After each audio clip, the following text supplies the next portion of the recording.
Join us by the fireside for our evening tales of true life's strange experiences with things that lie beyond the veil of the known and into the misty depths of the mysterious and unknown.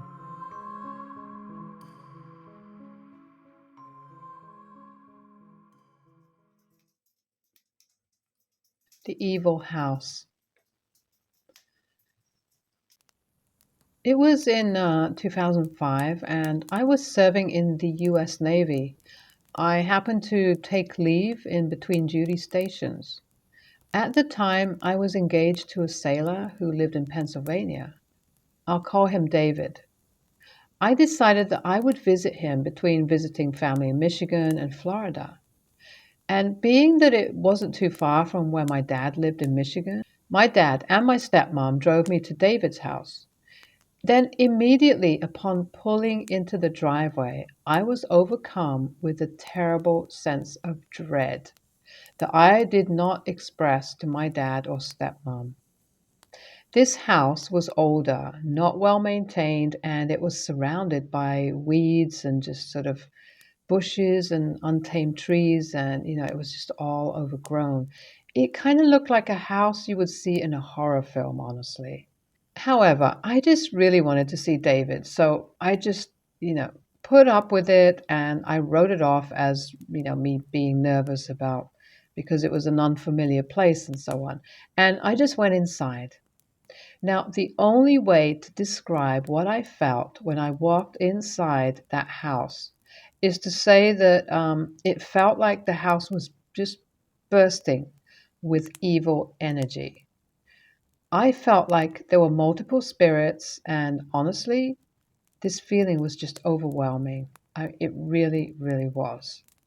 It almost felt like the house was alive. It's like something out of a horror movie or something. It was an absolutely awful feeling. But now, there I was stuck in a sense. My dad was already gone, and I didn't have a way to call him because he didn't have a cell phone. Now, David was still at work, so I was forced to sit in the house by myself for about an hour or so.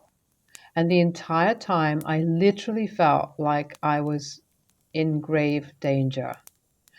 And to add to this sense of fear, the house was just incredibly dark.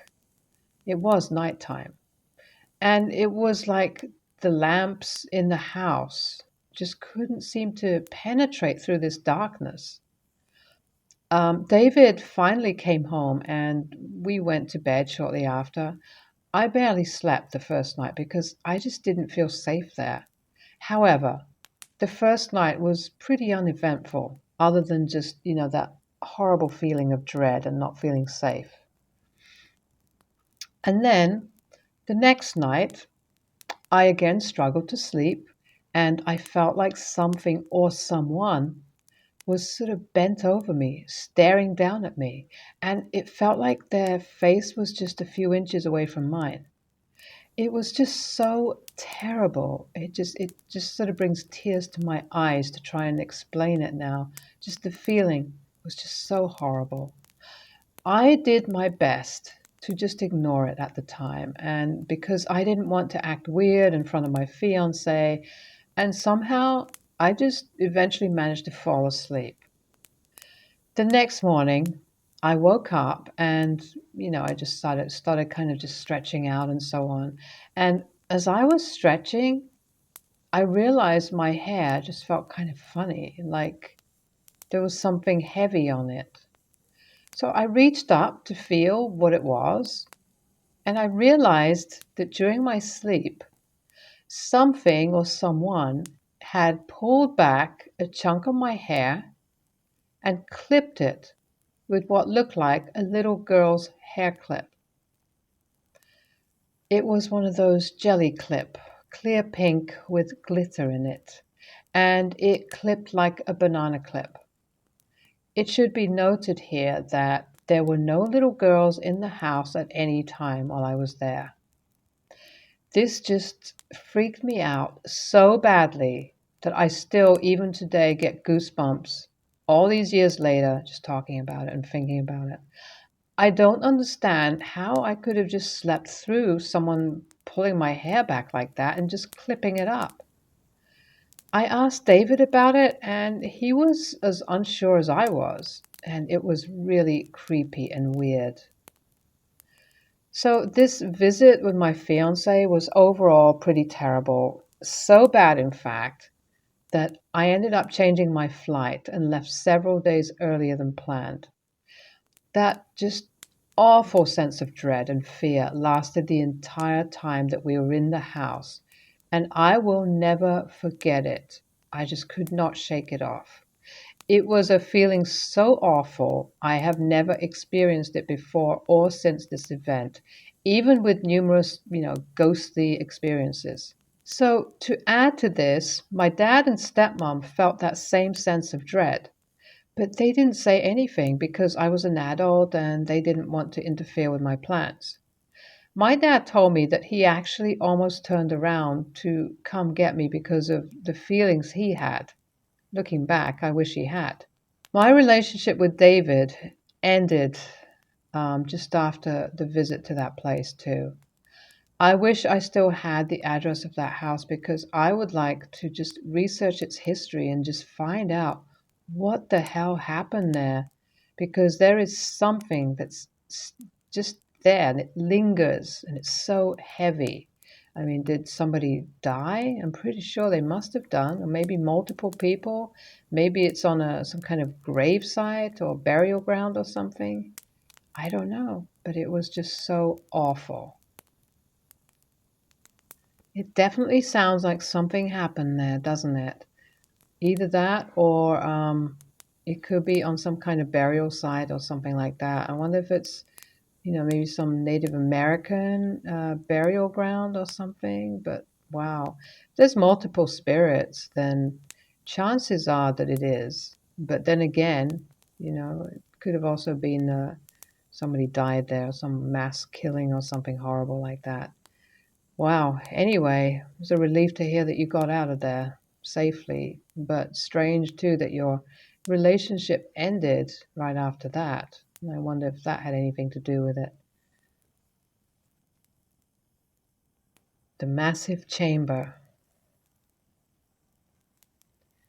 I used to be a camp counselor for a summer camp outside of Boston.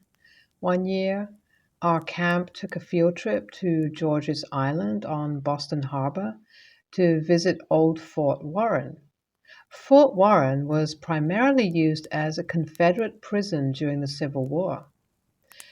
Anyhow, this place has loads of dark and damp corridors, and it's just filled with creepy kind of energy. I mean, I loved it, but it really is creepy, and you definitely wouldn't want to be there at night, and even during the day, it's creepy. So, this was on a hot and sunny July day, and our tour guide took us down through this passage that was completely and utterly pitch black. Now, these conditions lasted for, maybe 100 feet or so. My group was too young to be left unsupervised, so we had to basically tie them together and we followed single file against the granite wall. The national park rangers who were giving the tour were really kind of joking around on the kids and scaring them throughout. They were really just kind of light-hearted jokes. There was nothing really serious or really bad. Our kids were spooked, but they really kind of enjoyed it too. It was just a fun time for them. Now, what happened next was kind of interesting. I was 15, so I was a junior counselor. JR's got all the grunt work of summer camp. So my senior counselor says to go back through the past and get the next group. And this was a group of older kids.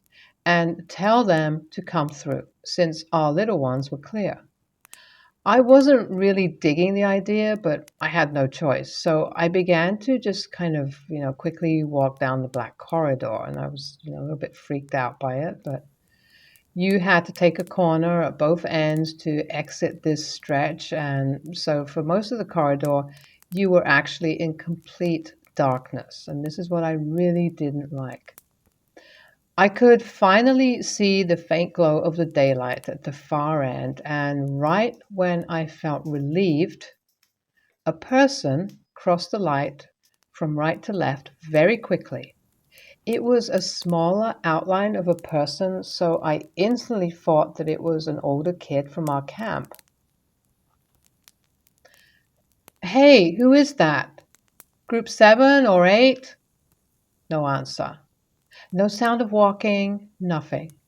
The creepy part is that the way the shadow moved to the left would put them right up against the granite wall. So I got instantly, freaked out that someone was about to scare the hell out of me. So I quickly veered right to the corridor to avoid this scare. I was still convinced that one of my campers was, going to just kind of jump out and scare me. I just kind of sloshed through some of the puddles and almost lost my footing at one point, so I used the right wall of the corridor for support. I get to about the spot where I think the person is maybe laying in wait, and I almost fall because there's a doorway on the right side, and all my weight was basically thrown through it since I was using the wall for support and guidance in the dark. Now I'm in the doorway for this massive chamber. It's still pitch black and musty, but I can tell it's huge just from the echoes. I get this insanely I shouldn't be here feeling, and I just bolt down the corridor to the end of the darkness and into the courtyard where the next three groups have assembled. I'm so out of breath. My shoes are soaked and my shirt is dirty from rubbing on the walls. My other counselors are all looking at me like I'm nuts, as I'm asking if any of the kids were in there. None of them were. They were all accounted for. They even told me that no one had gone in after my group, since they were there the whole time and they were all just waiting for me to come and get them. A minute later, one of the park rangers just came through the tunnel, and I ran up to him to ask him if he or another ranger was in there, either to scare us kids or for safety purposes. He kind of looked at me and he instantly asked me if I heard anything. I said no, but I am 100% sure I saw someone cross my path from that doorway that leads from that big chamber room. He then proceeded to tell me that for the most part his crew avoids that hallway due to hearing the voice of the lady in black, and none of his men were in there. So back through the darkness we go, though this time we have like 40 of our older 11 to 13-year-olds kids running up and down the corridor, hooting and hollering, trying to scare everyone. One of them discovered the big chamber room, and soon they are all in there exploring. The rangers were explaining to the groups what the rooms and corridors' main purpose were during the Civil War. But I just got out of there as fast as I could, and I rejoined my younger campers on the other side. I have no idea what it was down in the darkness, but I'm deadly positive that it was a woman's silhouette crossing my path in the depths of that awesome old fort. And I'm pretty sure that that place is seriously haunted. So I tried to Google Fort Warren and the ghost of the lady in black, and I think there's probably quite a bit of information about it for anyone who's interested in looking it up.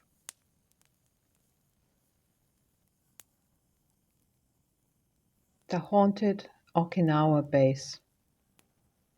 I was stationed in Okinawa between 2014 and 2016. Now, there are a lot of stories about Okinawa being haunted as hell. I heard a lot of Marines tell me about episodes of sleep paralysis where they'd wake up at night unable to move, with dark figures standing over them, or more often women. Camp Hansen was particularly haunted, or so they say. I worked ambulance services there, and there was a particular barracks building, I can't remember the number, that received quite a few calls while I was there of possession type incidents where Marines would suddenly become extremely violent for no apparent reason. And they would begin screaming about demons to the point where it would take about 10 people to hold them down. I personally had an experience of this where I responded to one such incident. A Marine was just drinking beer down by the quarterdeck, a well known Marine with no prior history of mental illness or incidents or drugs or anything like that. He was a pretty straight shooter. Suddenly, he just became delirious at the drop of a hat. There was absolutely no reason for it. He went from chatting normally to smashing his face against the stairs, screaming, "Make it stop!" I arrived on scene and he was being held down by at least 8 or 9 people. He was thrashing wildly and contorting like something out of, Exorcist, trying to smash his head back against the floor. All the while, he was repeating, "Make it stop!" I did my job and I got him to ER. I can't say for certain what this was about, and even if it was supernatural, but I do know that this is quite common in that place. And this was just really, really acute. Like at the drop of a hat. It wasn't anything that was gradual in the slightest. And even if somebody had, spiked his drink or something like that, this just it didn't make sense because also this happened with other people there as well, not just him. So this was just really, really weird and terrifying. One does kind of wonder why that particular place would be so haunted, as opposed to another place. Did something especially bad happen there, or particularly if it's something to do with demons? I wonder what local people would say about it. If it's an area that's known, to have these kinds of evil spirits or something. Be interesting to talk to the locals and to find out what the history might be, even folk tales or anything.